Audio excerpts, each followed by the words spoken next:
SIP के बारे में कुछ इंपॉर्टेंट बातें जो आप अगले 1 मिनट में जानने वाले हो, इसलिए इस वीडियो को बिल्कुल भी स्किप मत करना। तो जैसे कि आपको पता है कि एसआईपी का पूरा मतलब होता है systematic investment plan. And SIP mainly 4 तरीके की होती है। पहली है रेगुलर एसआईपी। इसमें हमें मंथली एक fix amount as a installment pay करना होता है मंथ की किसी भी एक फिक्स डेट को। दूसरी है टॉपअप या सेटअप एसआईपी। ये बेसिकली जॉब पर्सन के लिए ज्यादा बढ़िया होती है, क्योंकि इसमें आप अपनी सैलरी के अकॉर्डिंग अपनी एसआईपी इंस्टॉलमेंट को मंथली इंक्रीज कर सकते हैं। तीसरी है फ्लेक्सिबल एसआईपी। इसमें आप अपनी एसआईपी इंस्टॉलमेंट को अपनी जरूरत के अकॉर्डिंग कम या ज्यादा कर सकते हैं। चौथी है परपेचुअल एसआईपी। इसमें एसआईपी की कोई भी फिक्स लिमिट या एंड डेट नहीं होती है, इसे आप जब चाहें तब बंद कर सकते हैं। दूसरा है कि हम एसआईपी किस किस सेगमेंट में कर सकते हैं। तो देखो, पहला है म्यूचुअल फंड, जिसमें हम एसआईपी कर सकते हैं। बट ज्यादातर लोगों को ये लगता है कि हम सिर्फ म्यूचुअल फंड में ही एसआईपी कर सकते हैं, लेकिन ऐसा नहीं है, क्योंकि म्यूचुअल फंड सिर्फ एक कंपनी होती है, वहीं एसआईपी इन्वेस्टमेंट का एक मेथड यानी तरीका होता है। अब म्यूचुअल फंड में आप मेनली 4 तरीके के फंड्स में एसआईपी कर सकते हैं। पहला इक्विटी फंड्स में, दूसरा डेब्ट फंड्स में, तीसरा हाइब्रिड फंड्स में एंड चौथा है इंडेक्स फंड्स में आप एसआईपी कर सकते हैं। दूसरा है स्टॉक या शेयर एसआईपी।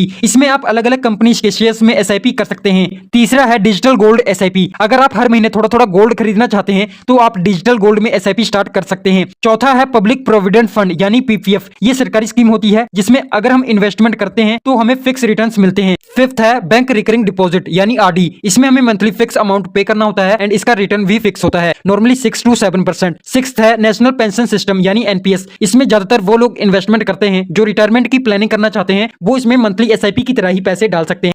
एसआईपी स्टार्ट करने से पहले 5 इंपॉर्टेंट चीजें जिसे देखना काफी ज्यादा इंपॉर्टेंट है। इसमें पहला है फाइनेंशियल गोल इज ड्यूरेशन, मतलब आप एसआईपी इन्वेस्टमेंट शॉर्ट टर्म के लिए करना चाहते हैं या लॉन्ग टर्म के लिए। दूसरा है पास्ट परफॉर्मेंस, जिस कंपनी या म्यूचुअल फंड में आप एसआईपी स्टार्ट करना चाहते हैं वो कंपनी पास्ट में कैसा परफॉर्म कर चुकी है। तीसरा है एक्सपेंस रेशो, मतलब आप ये चेक करो कि जिस कंपनी या म्यूचुअल फंड में आप एसआईपी स्टार्ट करना चाहते हैं उसका एक्सपेंस रेशो कितना है। चौथा है एक्सपीरियंस ऑफ फंड मैनेजर। इसमें आप ये चेक कर सकते हैं कि जिस कंपनी में आप एसआईपी स्टार्ट करना चाहते हैं उस कंपनी के फंड मैनेजर का एक्सपीरियंस कैसा है। फिफ्थ है रिस्क एपेटाइट इस रिस्क प्रोफाइल। इसके थ्रू आप पहले ही अपने रिस्क को एनालाइज कर सकते हैं। जैसे कि अगर आप स्मॉल कैप फंड्स में अपना पैसा डालते हैं तो इसमें रिस्क काफी ज्यादा होता है, लेकिन इसके रिटर्न्स भी काफी ज्यादा होते हैं। अगर आप मिड कैप फंड्स में अपना पैसा डालते हैं तो इसमें रिस्क एवरेज होता है, लेकिन इसका रिटर्न भी एवरेज होता है। अगर आप लार्ज कैप फंड्स में अपना पैसा डालते हैं तो इसमें रिस्क तो लो होता है, लेकिन इसका रिटर्न भी काफी ज्यादा लो होता है। इसके बाद में एसआईपी के कुछ रूल्स एंड चार्जेस भी हैं जिसे समझना काफी ज्यादा जरूरी है। इसमें पहला है लॉकिंग पीरियड। इसे आप सिंपल तरीके से ऐसे समझो कि कंपनी का एक फिक्स टाइम पीरियड होता है जिसे हम लॉकिंग पीरियड कहते हैं, मतलब लॉकिंग पीरियड से पहले आप अपना पैसा नहीं निकाल सकते। दूसरा है एग्जिट लोड। अगर आप 1 साल से पहले अपना पैसा निकालते हैं तो इसमें आपको कुछ एक्स्ट्रा चार्जेस पे करने होते हैं जिसे हम एग्जिट लोड कहते हैं एंड ये टोटल अमाउंट का ऑन एन एवरेज 1% हो सकता है। तीसरा है एक्सपेंस रेशो। एक्सपेंस रेशो एक ऐसी फीस या कमीशन होता है जो म्यूचुअल फंड कंपनीज आपके फंड को मैनेज करने के बदले आपसे चार्ज करती हैं। नॉर्मली ये 0.50%, 1% या 1.50% तक हो सकता है। चौथा है टैक्सेशन रूल। इसमें एसआईपी से होने वाली कमाई पर सरकार को भी कुछ टैक्स देना होता है जिसे हम सीजीटी यानी कैपिटल गेन टैक्स कहते हैं। ये मेनली 2 तरीके का होता है। पहला है एलटीसीजी यानी long term capital gains and दूसरा है एसटीजीसी यानी short term capital gains. Fifth है एसआईपी बाउंस रूल। इसमें अगर आपके बैंक अकाउंट में मंथली एसआईपी पे करने के लिए बैलेंस ही नहीं है तो ऐसे में आपकी इंस्टॉलमेंट बाउंस हो सकती है एंड इसके इसमें म्यूचुअल फंड कंपनीज आपसे कोई भी चार्ज नहीं करती हैं, बट आपका बैंक आपसे पेनल्टी चार्ज कर सकता है। नाउ सिक्स्थ लास्ट है एनएवी यानी नेट एसेट वैल्यू। इसे हम यूनिट प्राइस भी कहते हैं। इसे सिंपल तरीके से आप ऐसे समझो, एग्जांपल जैसे हम गोल्ड खरीदते हैं तो हम पर ग्राम का प्राइस देखते हैं एंड जब हम शेयर्स खरीदते हैं तो हम पर शेयर्स का प्राइस देखते हैं। वैसे ही जब हम म्यूचुअल फंड में इन्वेस्टमेंट करते हैं तो हमें पर इन्वेस्टमेंट कुछ यूनिट्स मिलते हैं जिसे हम एनएवी यानी नेट एसेट वैल्यू कहते हैं। तो आई होप मैंने जितना आपको समझाया वो आपको समझ में आ गया होगा। अगर आप इस पर डिटेल्स में वीडियो चाहते हैं तो आप मुझे कमेंट्स में बता सकते हैं और हाँ, फॉलो जरूर कर लेना।